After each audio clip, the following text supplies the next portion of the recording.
નમસ્કાર, હું પ્રવીણ. ત્રીજી લહેર એટલે કે કોરોનાની ત્રીજી લહેરને આમંત્રણ પાછળ ક્વેશ્ચન માર્ક છે. ક્વેશ્ચન માર્ક કેમ સર્જાયો છે?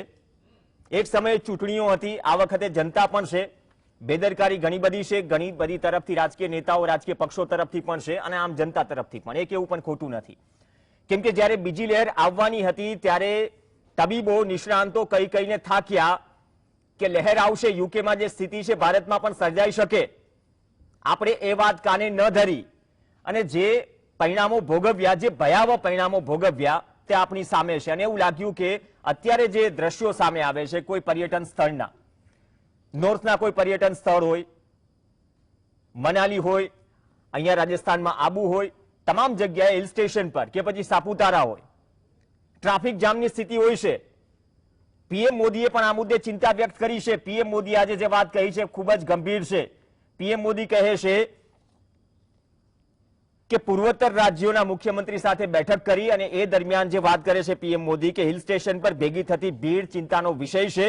લોકો ત્રીજી લહેર પહેલા ફરી આવે તેવો તર્ક આપે છે, મતલબ કે ત્રીજી લહેર આવે પહેલા ફરી આવીએ. પણ આ સ્થિતિ કેટલી ગંભીર છે? ફરીથી જો લોકડાઉન જેવી સ્થિતિ ઊભી થઈ અથવા તો ફરીથી કેસીસ વધ્યા અને નિયંત્રણો આવ્યા તો સવાલ દરેક ઘરને લાગુ પડે છે. રોજગારીનો પણ છે, કમાવાનો પણ છે, ઘર ચલાવવાનો પણ છે. આ પરિસ્થિતિમાં આઈએમએ, ઇન્ડિયન મેડિકલ એસોસિએશન, તે પણ ચિંતા વ્યક્ત કરી રહ્યું છે જે પર્યટન સ્થળો પર જે ભીડો ભેગી થઈ રહી છે, એકઠી થઈ રહી છે, અને ચેતવણી આપી છે કે ત્રીજી લહેર નજીક છે, ચેતી જાઓ. ચૂંટણી સમયે નેતાઓ ન ચેત્યા, પ્રજા જ ખરેખર ચેતી જાય, કેમ કે સેકન્ડ વેવના સમયમાં નેતાઓ માટે જગ્યા હતી હોસ્પિટલમાં, આમ જનતા ઓક્સિજન માટે, બેડ માટે હાંફતી રહી, 108 માટે હાંફતી રહી. કદાચ એ દ્રશ્યો જનતા જાણે ભૂલી ગઈ છે.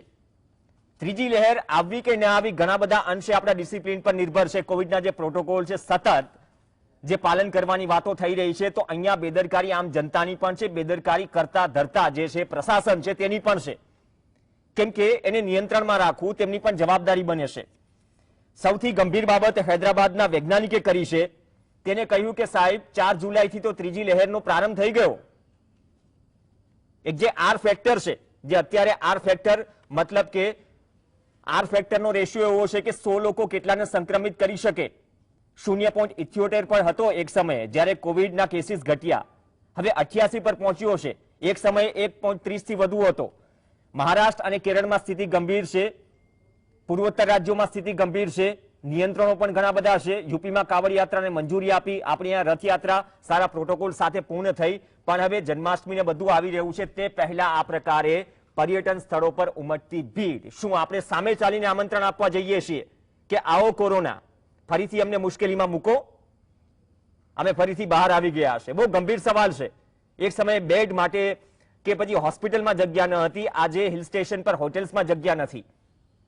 તો આ ગંભીર બાબતે ચર્ચા કરવા માટે આપણી સાથે 3 ડોક્ટર ઉપસ્થિત છે. સાહિલ શાહ આપણી સાથે જોડાશે, ઉર્વેશ શાહ જોડાશે અને રાકેશભાઈ જોશી જોડાશે. બંને ત્રણેયનું સ્વાગત છે. સાહિલભાઈ, આપથી શરૂઆત કરીએ. આઈએમએ જે કહ્યું છે, બહુ ગંભીર ચેતવણી આપી છે. હિલ સ્ટેશન પર જે ભીડ ભેગી થાય છે, આજે તો પીએમ મોદીએ પૂર્વોત્તર રાજ્યોના મુખ્યમંત્રીઓ સાથે વાતચીત કરીને પણ આ ચિંતા વ્યક્ત કરી અને કહ્યું કે લોકોની અત્યારે એવી માનસિકતા છે કે ભાઈ થોડું સ્પેસ મળી છે કે કેસીસ ઘટ્યા છે તો આપણે ફરી આવીએ. પણ શું સામે ચાલીને આપણે આમંત્રણ આપી રહ્યા છીએ કે ત્રીજી લહેર આવે? બરાબર. સૌ કોઈ જીએસટી ના દર્શક મિત્રોને મારા નમસ્કાર. તમારી વાત ખૂબ સાચી છે કે આપણે બધા જ આ ભેગા મળીને આને આમંત્રણ આપવા જઈ રહ્યા છે. અત્યારની સ્થિતિની વાત કરીએ તો લોકો બેદરકાર થઈને હિલ સ્ટેશન ઉપર ફરવા નીકળી પડ્યા છે. એમાં સાપુતારા હોય, દીવ, દમણ, આબુ, ઉદયપુર, મનાલી, શિમલા વગેરે વગેરે સ્થળો પર. એ સાથે સાથે રાજકીય કાર્યક્રમો હોય, ધાર્મિક કાર્યક્રમો હોય કે સામાજિક મેળાવડા હોય, આ બધું ચાલુ જ થઈ ગયું છે. સરકારે છૂટછાટ આપી છે, સામે લોકોએ બી એટલી જ વધારે છૂટછાટ લીધી.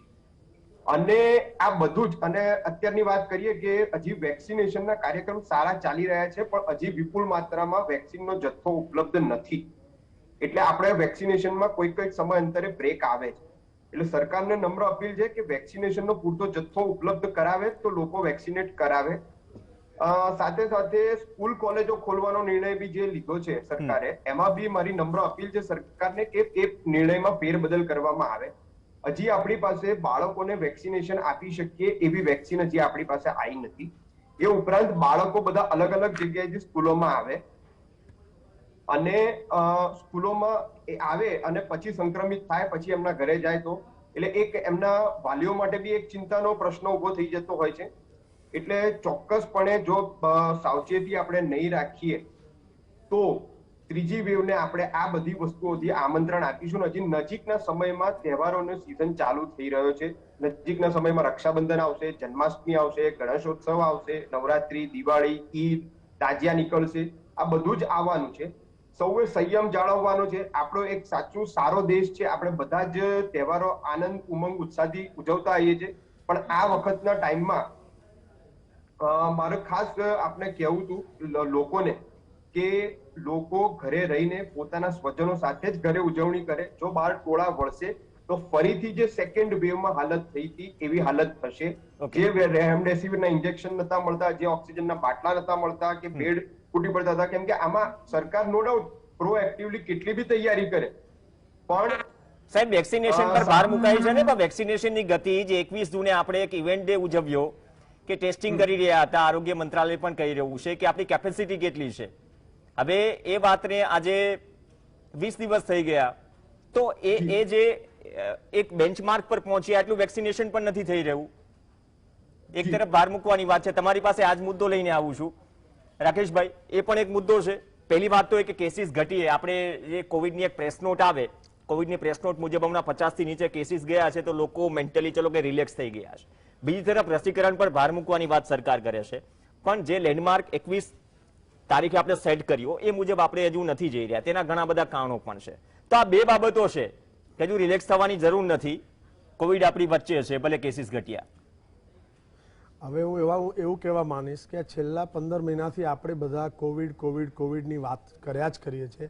આપણે એ બધું સમજી ચૂક્યા છીએ કોવિડ કેવી રીતે થાય છે, કોવિડ એપ્રોપ્રિએટ બિહેવિયર શું છે. હું એવું માનીશ કે આ એક ન્યૂ નોર્મલ લાઈફ છે. આપણે હવે કોવિડ સાથે જીવતા શીખી જવું પડશે. જે રીતે સરકારે જે અનલોકની જે સિસ્ટમ ડેવલપ કરી છે, ધીરે ધીરે ખાસ કરીને સ્કૂલો, જેમ હું સાહિલ જેમ વાત કરી ડૉક્ટર સાહિલે, એ પ્રમાણે એમને કહેવા જઈશ કે એમને ધોરણ 12 અને કોલેજના વિદ્યાર્થીઓને, જેના વિશે આપણે 2 દિવસ પહેલા ડિસ્કસ કરી ચૂક્યા કે એ બધા એવા બાળકો છે કે જે એના પેરેન્ટ્સને અથવા ટીચર્સ જો કોવિડ એપ્રોપ્રિએટ બિહેવિયર એમને પ્રોપર સમજાવશે તો એ સમજી શકવાને યોગ્ય છે.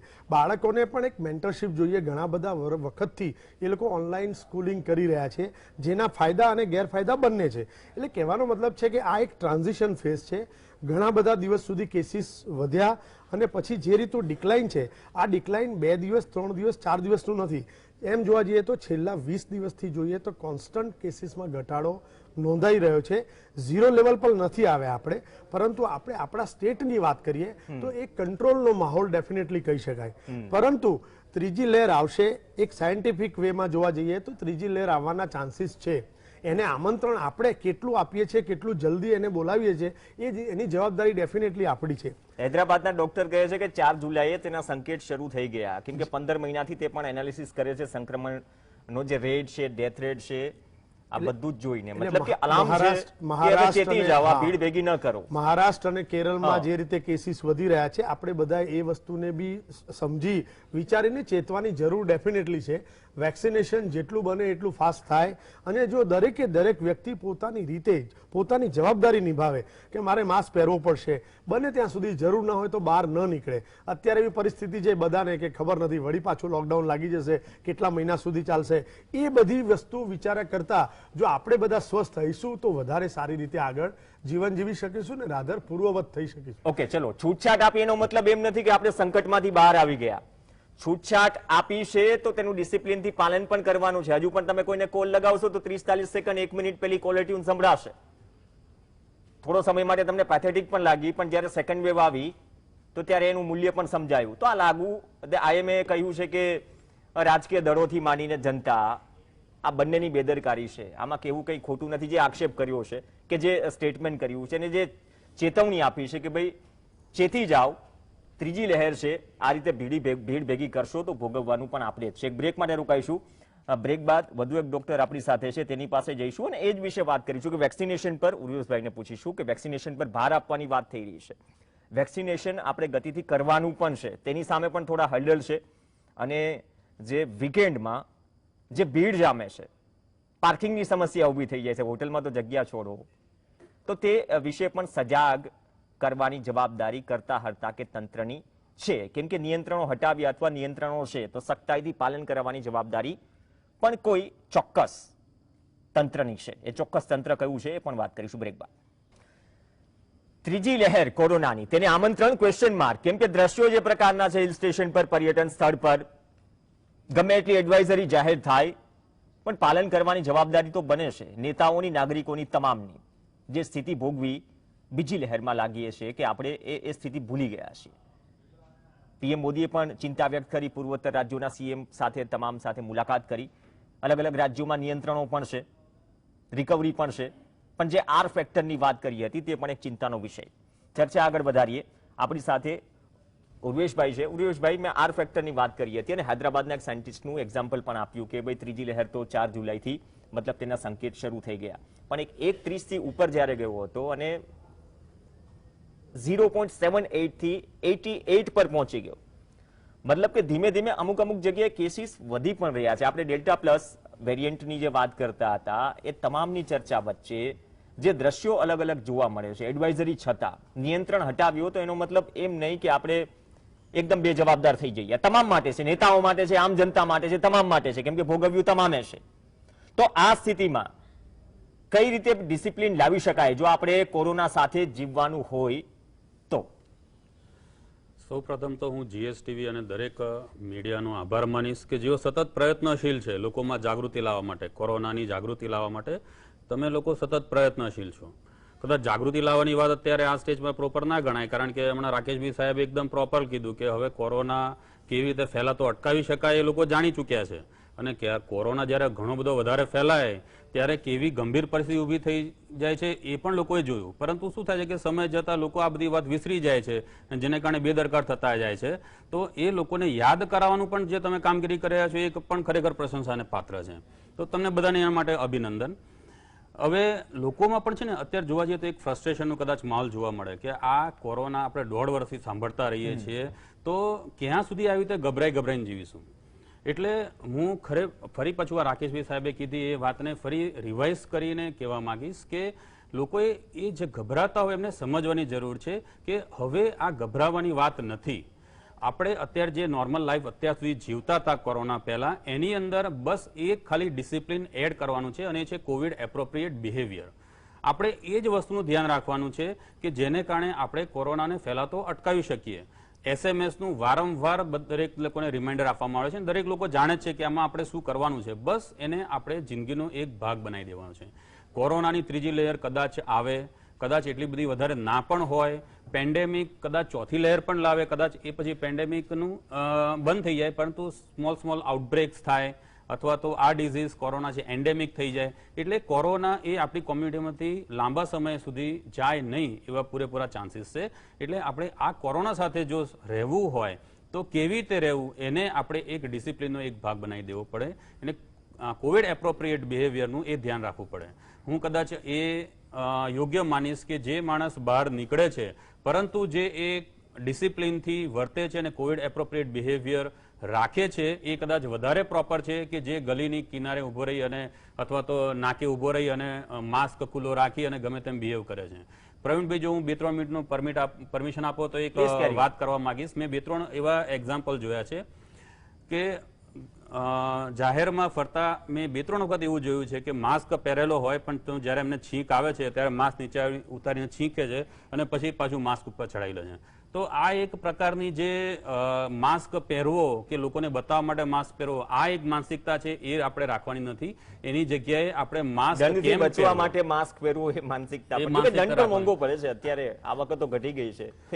ના, આ હજુ આ ચાલુ છે. તમે જાહેરમાં જો છીંક આવશે, કારણ કે એને પણ થાય ને મારો માસ્ક પૂરા હું ખરાબ કરું. એની સામે મેં બીજો એવું હમણાં જ થોડા દિવસ પહેલા એક સરસ એક્ઝામ્પલ જોયું. આપણે ગાડીમાં 2 જણ જતા હતા અને કદાચ ડ્રાઈવર સીટમાં તો એમને માસ્ક નહોતો પહેર્યો. પરંતુ જ્યારે પોલીસે કદાચ એ હસબન્ડ વાઇફ હોઈ શકે, જ્યારે પોલીસે એમને રોક્યા માસ્ક માટે, ત્યારે બારી ખોલતા પહેલા એણે માસ્ક ચડાયો, કારણ કે એને ખબર હતી કે ભલે ગમે તે હું બહારના સંપર્કમાં આવીશ તો કાં તો એમનું ઇન્ફેક્શન મને લાગી શકે જો વાયરસ હતો, અથવા તો મારું પણ એમને લાગી શકે.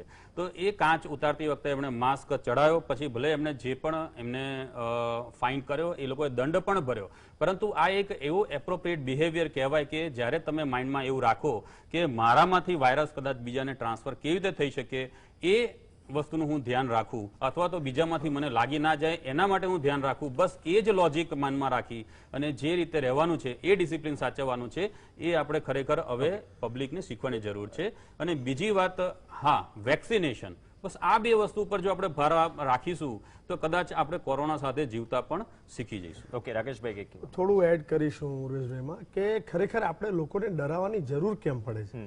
આપણે હવે એવું તો છે નહીં કે કોરોના ગઈકાલે આવ્યો કે પરમ દિવસે આવ્યો છે.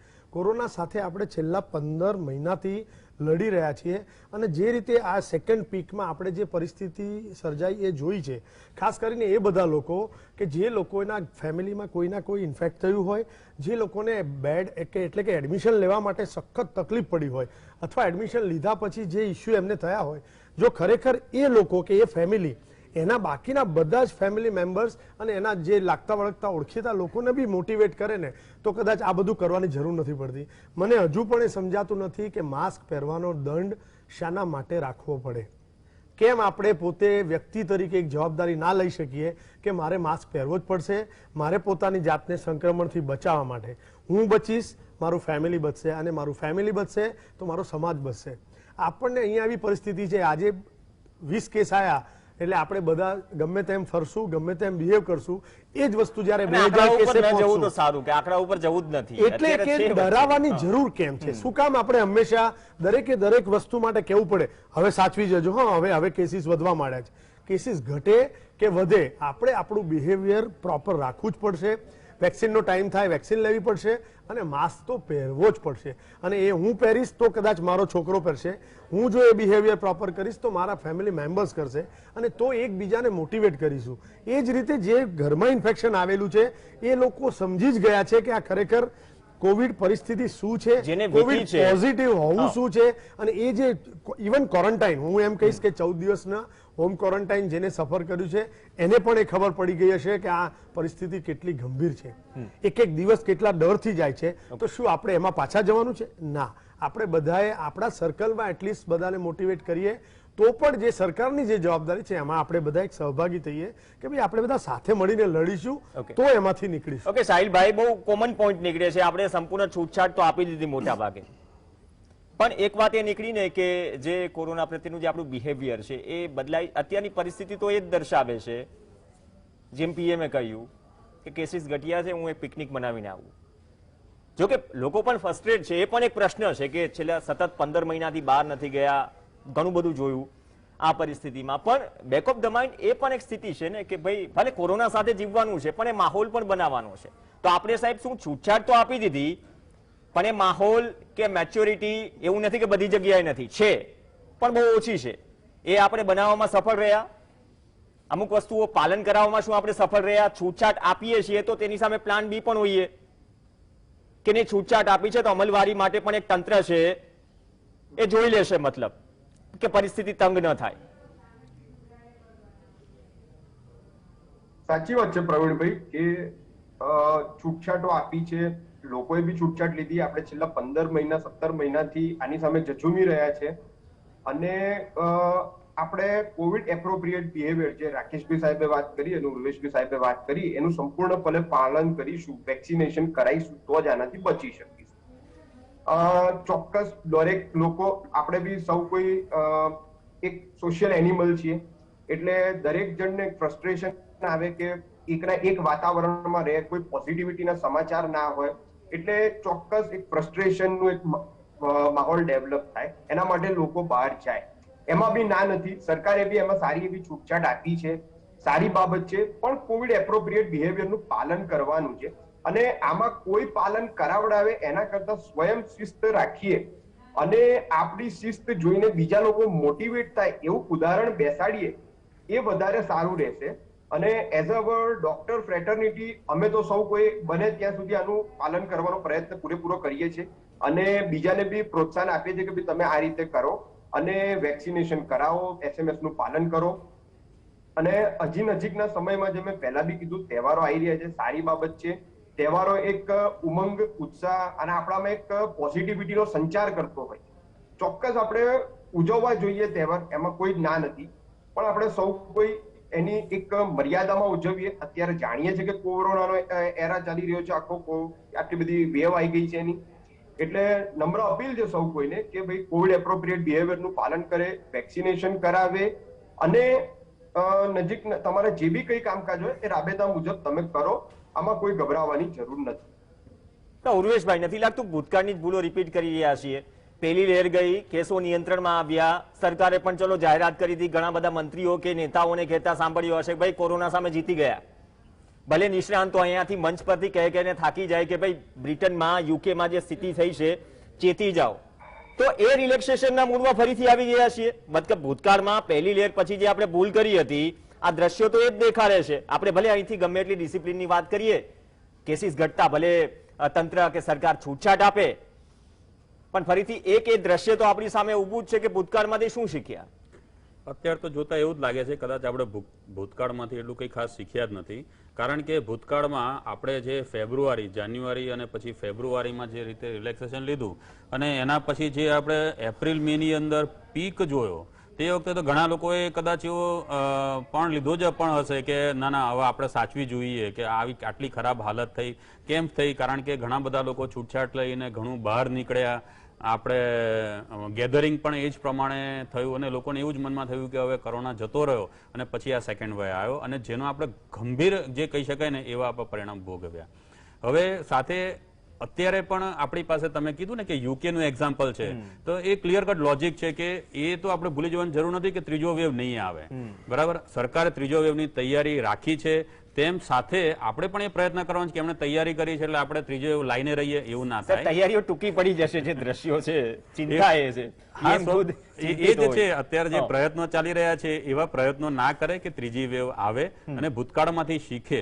કારણ કે યુકે ની અંદર પણ એ લોકો અત્યારે જોવા જઈએ તો ઘણી બધી અત્યારે ગેધરિંગ ચાલી રહ્યું, છૂટછાટ લઈ રહ્યા છે. આપણે કદાચ 20-25 દિવસ પહેલા અહીંયા જયારે ડિસ્કશન ચાલતું હતું ત્યારે આપણે એ જોયું કે યુકે ની અંદર કેસીસ વધી રહ્યા છે, 7 થી 8,000 તે દિવસોમાં કેસીસ હતા. અત્યારે એ 30,000 ની આસપાસ એક આંકડો ગયો છે. એનો મતલબ કે ત્યાં થર્ડ વેવ આવ્યો છે.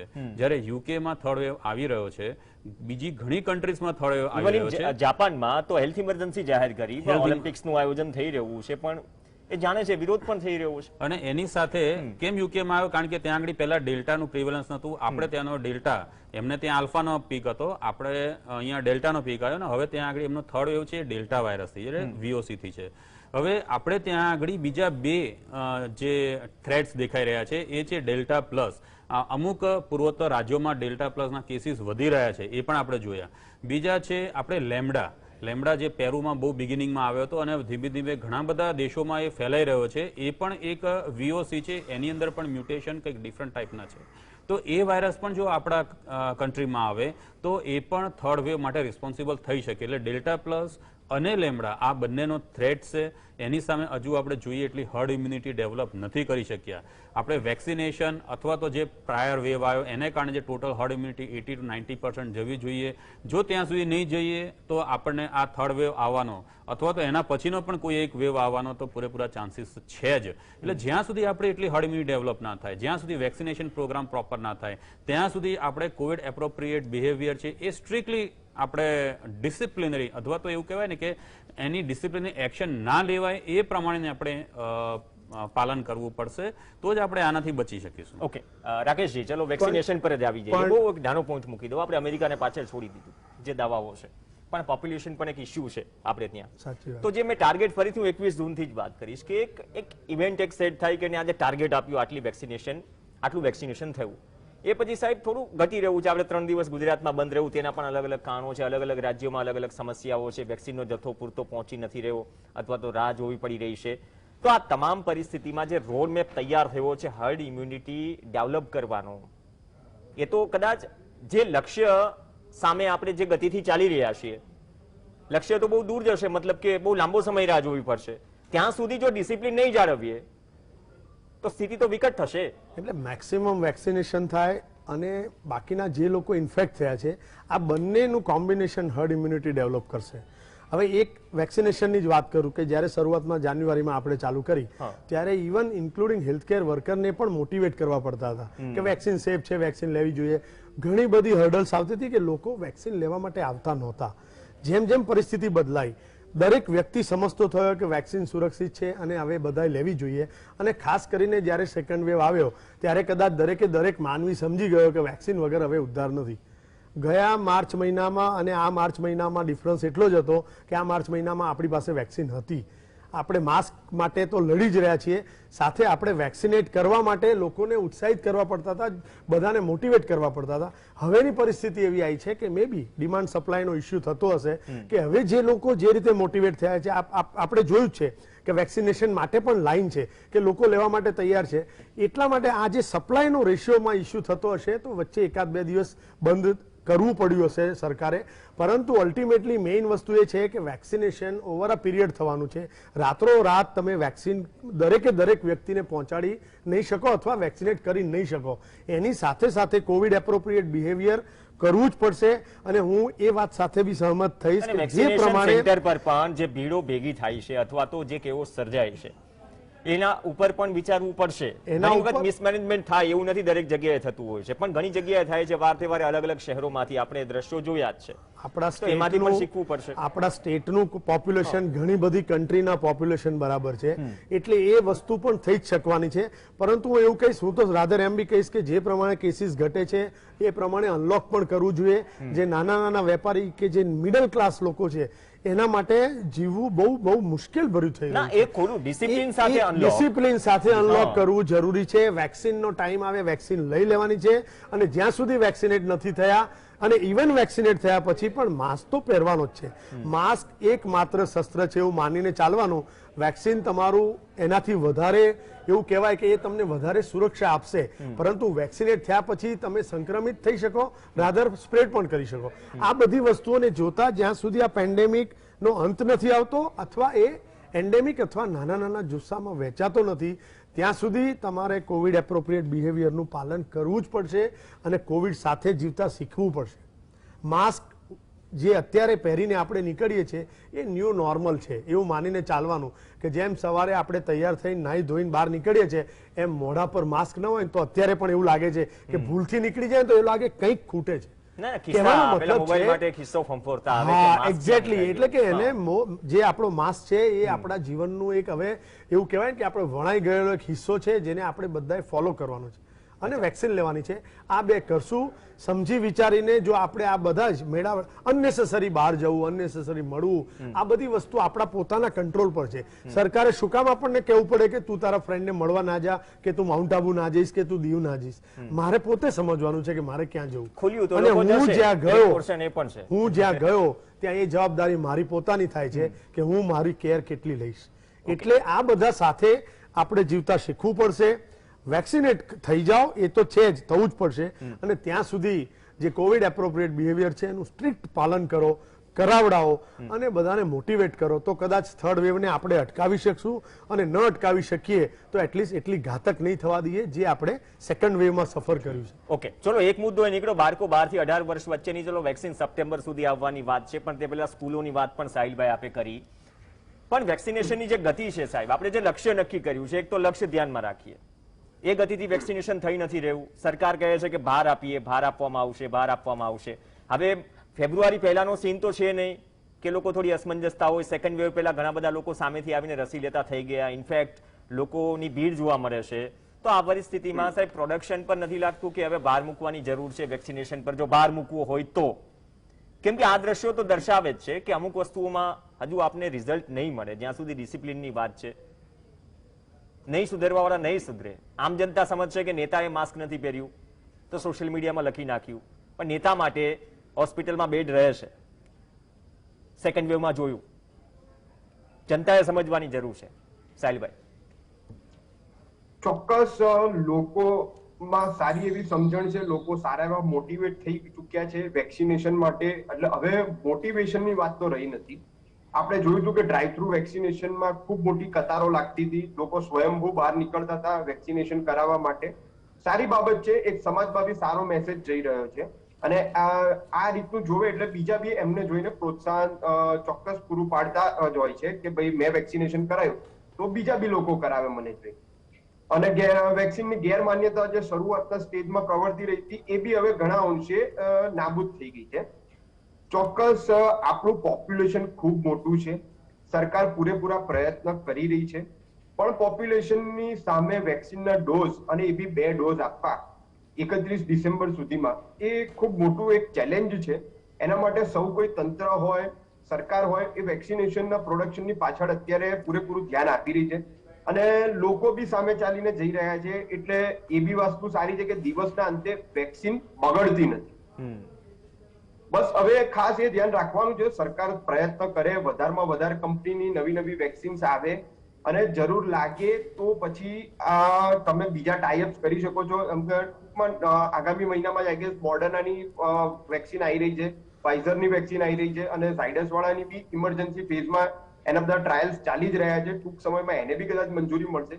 જો આવી બીજી 3-4 વેક્સિન આપણી વચ્ચે આવશે તો આ જે પ્રશ્ન છે એ ખૂબ મહદઅંશે સોલ્વ થઈ જશે અને વધારેમાં વધારે લોકોને વેક્સિનેશન મળશે તો ત્રીજી વેવ વેક્સિનેશન લેવાથી અને જે લોકોને કોવિડ થયો છે એના લીધે જે ઇમ્યુનિટી ડેવલપ થઈ છે, હર્ડ ઇમ્યુનિટી ડેવલપ થઈ છે, તો ત્રીજી વેવ ચોક્કસ નબળી પાડી શકીશું, બને ત્યાં સુધી અવોઇડ કરી શકીશું.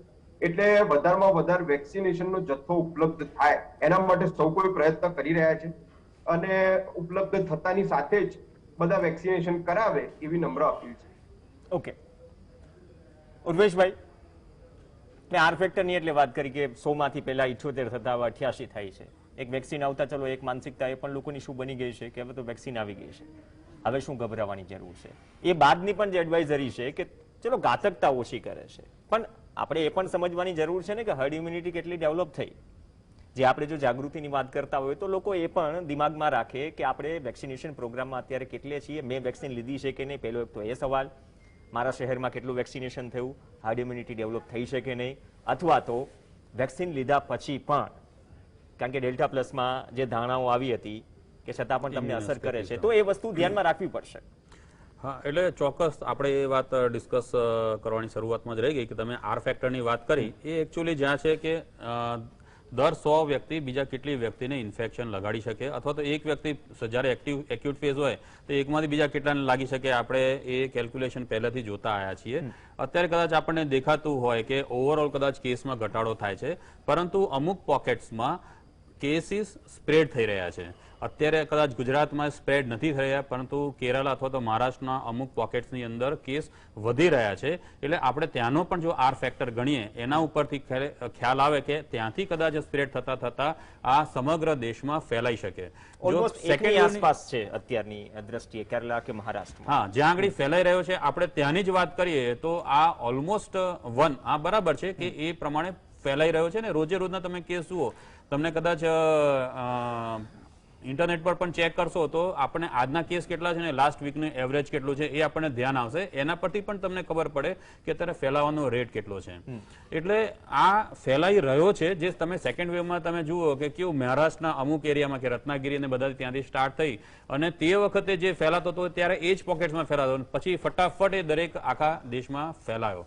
પરંતુ સાથે જે વેક્સિનેશનની વાત કરી છે ને તો એના પર ભાર આપવાની આપણે ખાસ એટલા માટે જરૂર છે. અને આપણે જે યુકેના એક્ઝામ્પલની વાત કરી કે ત્યાં આગળ ભલે આટલી બધી માત્રામાં કેસ થઈ રહ્યા છે, પરંતુ ત્યાં ગંભીર કેસો ઓછા થઈ રહ્યા છે.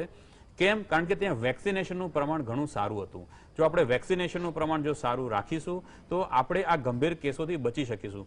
પરંતુ જે વેક્સિનેટેડ નથી એ લોકોની અંદર આના સિવિયરિટી અથવા તો સિવિયર આઉટકમ આવી શકે એવા પૂરેપૂરા ચાન્સીસ છે. સાથે એ મ્યુટેશનની આપણે વાત કરીએ કે ભાઈ ડેલ્ટા પ્લસ છે એની અંદર પણ એક ઇમ્યુન એસ્કેપિઝમની પ્રોપર્ટી છે જ. કારણ કે એની અંદર શું હતું કે પહેલા જે આપણે એપ્સિલોન અને આલ્ફાના 2 મ્યુટન્ટ ડેલ્ટામાં હતા, હવે આપણે સાઉથ આફ્રિકાનો જે મ્યુટેશન છે એ એડ થયો અને આપણે ડેલ્ટા પ્લસ વેરિયન્ટ ડેવલપ થયો. એનો મતલબ કે 3 દુનિયાના અલગ અલગ ભાગમાં જે મ્યુટેશન જોતા હતા આપણે, જેને કારણે ઇમ્યુન એસ્કેપિઝમ ડેવલપ થતું, એ 3 ભેગું થયું ડેલ્ટા પ્લસની અંદર. એટલે વેક્સિનની એફિકસી થોડા પ્રમાણમાં રિડ્યુસ થઈ શકે, એટલે એનું ટ્રાન્સમિશન થઈ શકે. વેક્સિનેટેડ પર્સનની અંદર 100% ડિઝીઝની સિવિયરિટી કંટ્રોલમાં આવશે, પરંતુ ટ્રાન્સમિશન છે એની ગતિ કદાચ આપણે રોકી નહીં શકીએ અને એને કારણે અનવેક્સિનેટેડ તો વનરેબલ રહેશે જ. એટલે વેક્સિનેશનની સાથે સાથે ટ્રાન્સમિશન અટકાવવા માટે આપણે જે પહેલા પણ વાત કરી એ આપણે ડિસિપ્લિન રાખવાની જરૂર તો 100% છે. ઓકે, ડિસિપ્લિન જ એક મંત્ર સાહેબ. 30 સેકન્ડ રાકેશજી. પણ એ આપણે લાવવા નથી માંગતા, એ સ્થિતિ છે. એટલે દુઃખની વાત એ છે જે દુઃખ વ્યક્ત કર્યું. એટલે આ ડિબેટ ઉપરથી એટલું જ આપણે માનશું કે વેક્સિન અવેલેબલ થવી જોઈએ. સરકાર પૂરતો પ્રયત્ન કરી રહી છે અને જ્યારે પણ અવેલેબલ થાય ત્યારે દરેક લોકોએ વેક્સિન લેવી જોઈએ. સાથે સાથે વેક્સિન લીધા પછી પણ કોવિડ એપ્રોપ્રિએટ બિહેવિયર ચાલુ જ રાખવું પડશે અને જે લોકો વેક્સિનેટેડ નથી એમને તો જરાક પણ ચૂક કરવાની જરૂર નથી.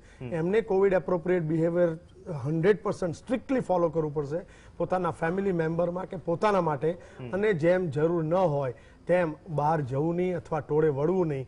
એ હંમેશા માટે આપણે યાદ રાખવું પડશે. અત્યારે જો આ બધું આપણે કમ્બાઈન કરી અને આપણા જીવનમાં વણી લઈશું તો કદાચ ત્રીજા વેવને આપણે બચાવી શકશું, અથવા જો એ આવે જ, કેમ કે એમ જોવા જઈએ તો જે એપેડેમિકલી જોઈએ કે સાયન્ટિફિકલી જોઈએ તો થર્ડ વેવ આવશે એવી આશંકા 100% છે.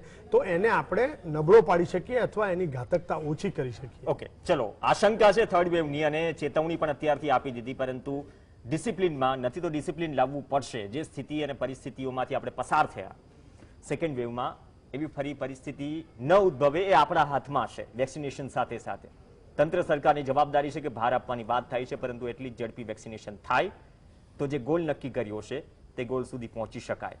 અને અપેક્ષા રાખીએ કે આ ભીડભાડ ઓછી થાય, લોકો ડિસિપ્લિનમાં થોડા આવે, નેતાઓ પણ, આમ જનતાઓ પણ, તમામ માટે નિયમ સરખા. આભાર સાહિલભાઈ, ઉર્વેશભાઈ અને રાકેશજી. આ સાથે ચર્ચામાં હાલ બસ આટલું જ.